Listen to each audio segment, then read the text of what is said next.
Hello students, welcome to Nandini ma'am's English and social classes. So today in this class, we will start with the French Revolution, that is the first chapter of your history book.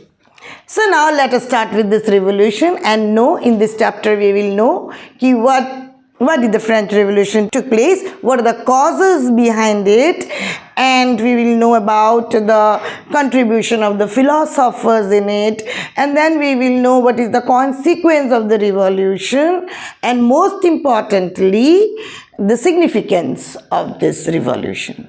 So let us start with the French Revolution. Now, the French Revolution opened a new chapter, a very new chapter in the history of Europe. That is, it has marked, a turning point. It is a really turning point in the history of mankind, okay? And it has put an end to the age-old absolute monarchy. It has put an end to feudalism, and it has abolished social inequality in Europe for the very first time. For the very first time, people have been able to, overthrow the absolute monarchy in not only in France, but the other people of Europe also got influenced with the French Revolution. Now, it is actually this revolution is based on the idea of liberty, equality and fraternity. So, not only the entire continent of Europe got influenced, but it has influenced the other parts of the world, like the colonized people of Asia, Africa, also, got influenced through this revolution, and they have put those ideas in their own struggle of independence. So now, in the first page of your book, you have seen this picture. This picture is a picture of Bastille. That is a fortress prison. Okay? And it stood for the despotism of the king. And the people of France really hated this prison. And on 14 July 1789, this date is very, very significant in the history of France. And on that day, they have stormed the prison. Okay? They have stormed the prison, and that is the beginning of the French Revolution, After the storming of Bastille, one after another, many events took place which ultimately led to the execution of King of the Bourbon dynasty, that is Louis the 16th. So, let us now see what are the causes behind it. Why did the people of France, destroy the prison, and what are the causes of the revolution? So first, after this first page, you have already seen that the revolution has started on this. But why did the revolution start, कारण भी तो होना चाहिए कि the people of Europe क्यों revolt किए against the king. इसको जानने के लिए we have to focus on the causes. There are so many causes. There are political causes, economic causes, social causes of the revolution. So let us start with the political cause, the very important cause, that is the political cause. Now, we know that time France was ruled by, Bourbon dynasty, okay? And absolute monarchy system was there. Okay, king ही सब कुछ होता था, इसको divine बोला जाता था, जो किंग बोलेगा वही सब कुछ होता था, और इसलिए पीपल फर्मली बिलीव भी करता था कि किंग जो है रिप्रेजेंटेटिव ऑफ गॉड है, which is very very absurd. You cannot say that the king is the representative of God, but it was believed that, and it was also believed that the king are answerable not to the people but to God. So that happened that Louis the 16th, ascended the throne, but before him there was Louis the 14th, and Louis the 14th was a very powerful ruler. वो काफ़ी powerful थे, और उसका successor जो थे Louis the 15th and Louis the 16th, उतना काबिल नहीं थे, they were not that powerful. And Louis XVI was the most incompetent ruler. You can see the picture of Louis XVI. He was a very, very incompetent ruler. Okay, when he ascended the throne in a very young age, काफ़ी 20 साल की उम्र में वो राजा बन गया था, and he got married to Maria Antoinette. She was an Austrian princess, and she was also very young, and you know, she interfered too much into the affairs of the state. That is one reason why the people of France got against them. And the wife of Louis XVI, you know, she was thoroughly ignorant. वो ignorant थे कि people लोग का sufferings के बारे में उसको कुछ भी नहीं मालूम था, and वो हमेशा novels को prefer करते थे, and that is why no financial reforms भी कुछ नहीं हो रहा था.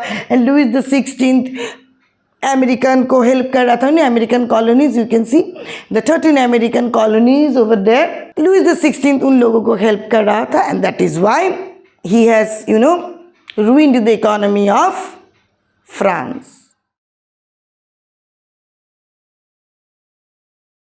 Next क्या था?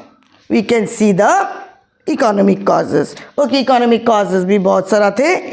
Now you come to economic causes.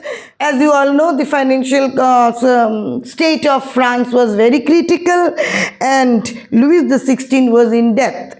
You know, he has borrowed money on interest from other neighboring countries, and to help the American colonies. एक तो American colonies को help कर रहा था, दूसरा he has to maintain a huge army, and he has to maintain his lifestyle, you know, a very extravagant lifestyle. So one after another, so many reasons were there why the economic condition of France was not in a very good stage. And therefore Louis XVI जो है, he was bound, you know, to call a meeting of the Estates General to introduce or to levy fresh taxes. उसको tax बढ़ाना था. ये बहुत बड़ा reason है, क्योंकि टैक्स अगर बढ़ गया तो who will suffer? Third estate people.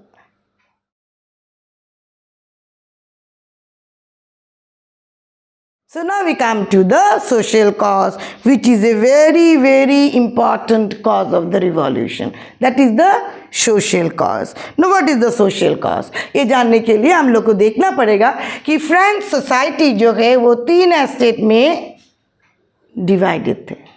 3 estates. First estate, second estate, and the third estate. Now, A division जो है was mainly responsible for the revolution, you can say.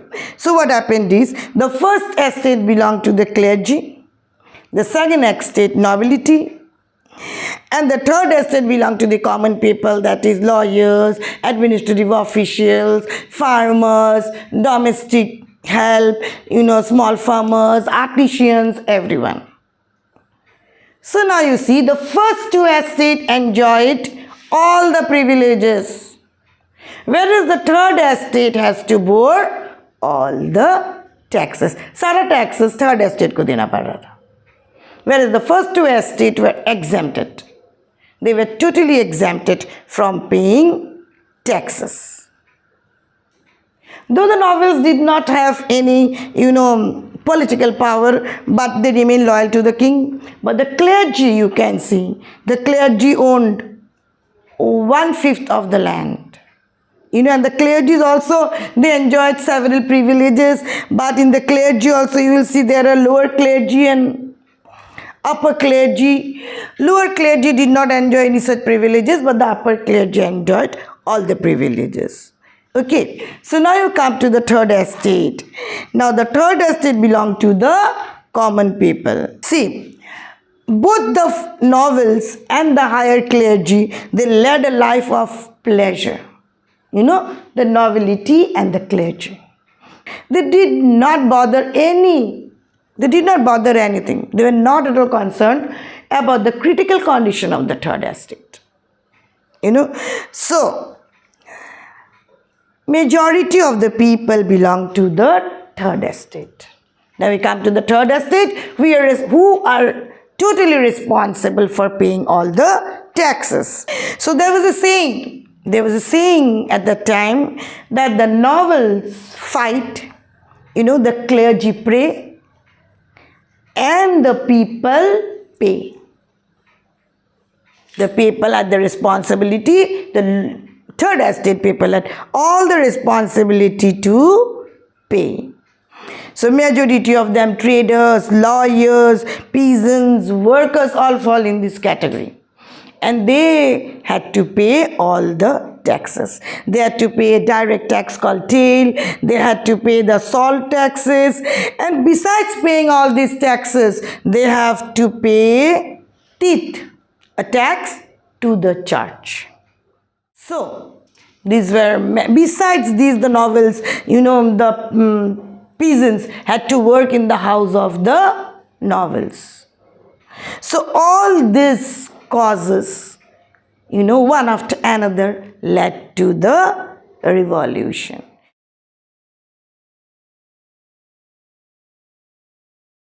Because at that time, उस समय में France में हमेशा एक situation create होता था जिसको बोला जाता है कि subsistence crisis.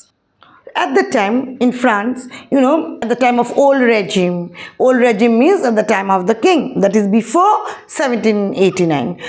There always, occurred a situation called subsistence crisis. A crisis in a situation where the basic means of livelihood are endangered. Okay, for the peasants, they did not have even the basic necessities of life. Due to so many reasons, sometimes there is a drought or hail, it affected their crops, and the rise of the food grains rose up, and their wages did not rise.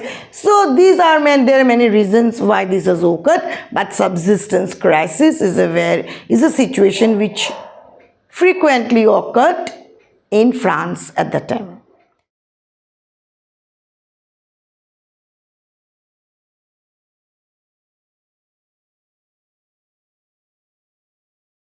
In our next video, I will be discussing about the role of the philosophers in the revolution, the estate general, and the rest of the chapters. Okay, so if you like this video and if this video is of any help to you, please do not forget to click on the like button, subscribe, and stay tuned for our new video. Thank you.